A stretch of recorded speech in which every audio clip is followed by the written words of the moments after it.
அம்மா அவர்களுக்கும் CO madam அவர்களுக்கும் டயட் ஆபீசர் அவர்களுக்கும் தலைமை ஆசிரியர் அவர்களுக்கும் எம் ஆசிரியர் பெருமக்கள் அனைவருக்கும் எம் பெற்றோர்கள் அனைவருக்கும் எம் தம்பி தங்கைகள் அனைவருக்கும் என் மனமார்ந்த வணக்கம். நான் இந்த ஸ்கூலோட ஸ்டூடெண்டா அது இருக்கு இது இருக்கு எல்லாமே இருக்கு நான் பேச வந்தேன். வாங்க அப்படின்னு சொல்ல வந்தேன். நான் உங்களோட அக்காவா வந்து பேசுறேன், உங்களோட சிஸ்டரா வந்து பேசுறேன். என்னோட எக்ஸ்பீரியன்ஸ் நான் இங்க எப்படி வந்தேன், எவ்வளவு கஷ்டப்பட்டு நான் இங்க வந்தேன். இங்க வந்து எனக்கு என்னென்னலாம் கிடைச்சது, இதுக்கு இவங்க இங்க இருக்க ஒருத்தரும் தெய்வமா என்னெல்லாம் செஞ்சாங்க, நான் அவங்களுக்கு என்ன செஞ்சேன் அதெல்லாம் சொல்றதுக்காக வந்தேன். ஓகேங்களா? நான் சொல்றது ரொம்ப தூரமா போகும், கொஞ்சம் கேட்டுக்கோங்க. நான் 11th பாத்தீங்கன்னா டிசம்பர் 2 அந்த ஸ்கூலுக்கே வந்தேன். 11th வரைக்கும் ரெண்டாடி கவர்மெண்ட் ஹையர் செகண்டரி ஸ்கூல் தான் படிச்சுட்டு இருந்தேன். நீங்க ஈஸியா வந்துட்டீங்க. நான் வரும்போது என்ட்ரன்ஸ் ஒன்று வச்சாங்க. எங்க வீட்டுல கொஞ்சம் கஷ்டம், என்ன வேலைக்கு அனுப்புறதுக்கு பார்த்தாங்க. 11th படிச்சுட்டே இருக்கேன், முடியல, அப்பாவால படிக்க வைக்க முடியல.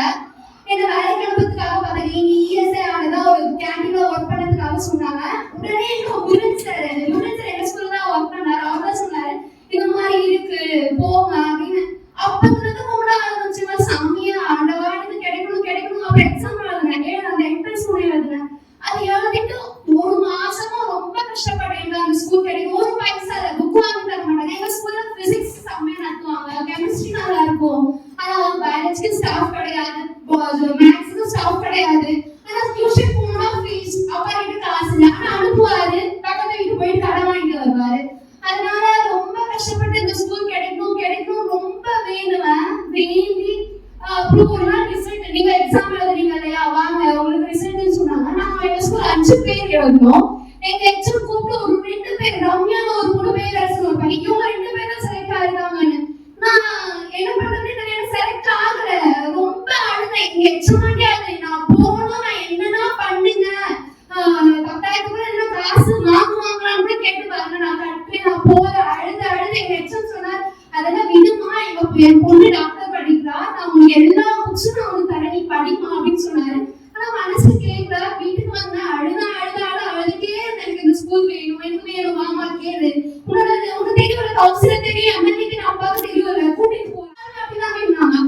அப்புறம் வீட்டுக்கு போயிட்டு அழுது தூக்கவே நாளைக்கு வரலாம் வந்தேன். மனசு திடப்பட்டுக்கிட்டேன். சரி அது வழி இல்லை, நம்ம இங்கதான் இந்த ஸ்கூல்ல தான் படிக்கும் போதுதான் படிப்போம். அந்த ஒரு மாசம் நவம்பர் படிப்பு இஎஸ்ஐ கேண்டீன், அந்த கேண்டீன் அதுவே உன் காதல் தான் ஒழிச்சிட்டு இருந்தது.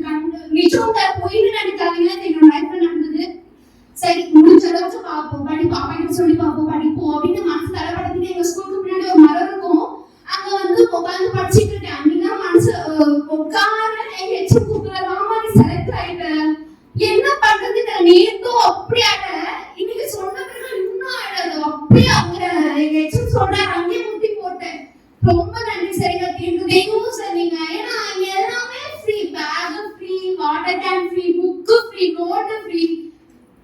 அந்த டியூஷன் போயிட்டு வேலை இல்லையா, அதெல்லாம் எனக்கு கழனிற வேலை, என்னால அப்படியெல்லாம் படிக்க முடியாது. எங்க அம்மா வந்து சொல்லுவாங்க, குறிப்பிட்டதான் ஒரு கழனில வந்து இவ்வளவு நீ வேலை செஞ்சாதான் நீ போய் படிக்கணும் அந்த மாதிரி. அதோட ஃபுல்லா வேலை போயிட்டே இருக்குமா, செஞ்சு முடிச்சாதான் நான் வந்து படிக்கணும். ரொம்ப சந்தோஷம். அதை எப்படி சொல்றதுன்னு தெரியல. நான் எனக்கு அந்த ஃபீல் இருந்தது, அதுக்காக நான் சொல்றேன். அவ்வளவு கஷ்டப்பட்டு எப்ப போகணும் சொல்லுங்க, நான் போறேன். அப்புறம் பயோமேக்ஸ் படிச்சுட்டு இருந்தேன் எங்க ஸ்கூல்ல. நான் 10th வந்து 446 ஸ்கூல் ஃபர்ஸ்ட் 7,000 ஃபர்ஸ்ட் ரேங்க் எல்லாமே கொடுத்தாங்க. நான் இங்க வந்து 1 வீக் கழிச்சு சிவமா வந்தாங்க. வந்து இல்ல பயோமேக்ஸ் இருக்க கூடாது, இருந்தா பயாலஜி இல்லைன்னா மேக்ஸ், 2 தான் இருந்தா. மேக்ஸ் வந்து ஜெயிக்காகவும், நீட் வந்து பயாலஜி வந்து நீட்டுக்காகவும் படிக்கணும்னு சொன்னாங்க. எனக்கு மேக்ஸ் வந்து சுத்தமா வராதுங்க. சைடா போடுவேன், எல்லாமே ஓகே தான். நான் அவரை டக்குன்னு சொல்ல முடியாது. எங்க அப்பாவே ஃபாஸ்டா போடுவாரு. எனக்கு நீங்க தான் கூட்டிட்டு வந்தீங்க, நான் இந்த ஒரு மாதம் வந்து எனக்குள்ள எவ்வளவு ஆசை வளர்த்துட்டேன் தெரியுமா.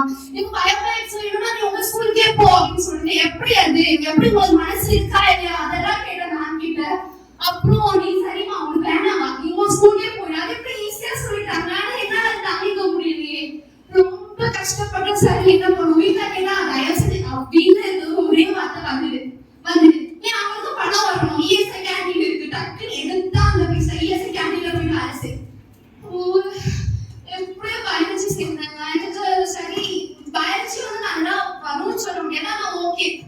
அது புரிஞ்சுக்கிட்டவே கஷ்டப்பட்டு கொஞ்சம் ஈஸி தானே, அதனால அது கொஞ்சம் எடுத்தேன். அப்புறம் 11th வந்து 536 எடுத்தேங்க. அப்பவும் ஏதோ ஒரு பிரச்சனைகள்